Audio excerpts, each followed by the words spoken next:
atas dugaan memasukkan keterangan palsu dan 4 anak perempuan yang melaporkan ibu kandungnya ke polisi atas dugaan pemalsuan dokumen dan penggelapan warisan memberikan alasan melaporkan ibu yang telah melahirkannya itu.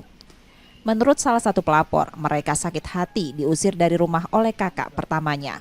Pelapor menduga alasan pengusiran karena ingin menguasai warisan. Sebelum melaporkan ibunya ke polisi, mereka selama 8 tahun sudah berusaha mengajak ibu kandung dan kakaknya bermusyawarah, namun selalu ditolak. Diamanahkan tinggalkan di rumah ini, katanya jangan kau tinggalkan rumah ini.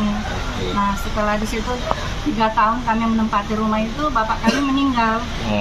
Setelah bapak kami meninggal, kami diusir sama kakak sulung kami tuh.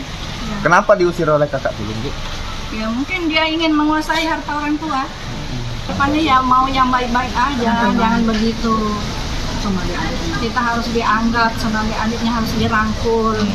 Ataupun ada kesalahan kekeliruan, tolong dinasehati kami. Kami kan sebagai adik. Ya takutnya berdampak tidak baik. atas dugaan memasukkan keterangan palsu di atas akta otentik, kemudian atas dugaan penggelapan. Itu klien kita tidak tahu waktu jual beli itu gimana? Pada saat ada jual beli itu dari klien kami itu tidak mengetahui sama sekali dan tidak ada komunikasi untuk penjualan objek tersebut. Laporan tersebut menurut para pelapor merupakan upaya terakhir setelah upaya musyawarah selalu gagal. Yudi Kiswanto, Kompas TV, Palembang, Sumatera Selatan.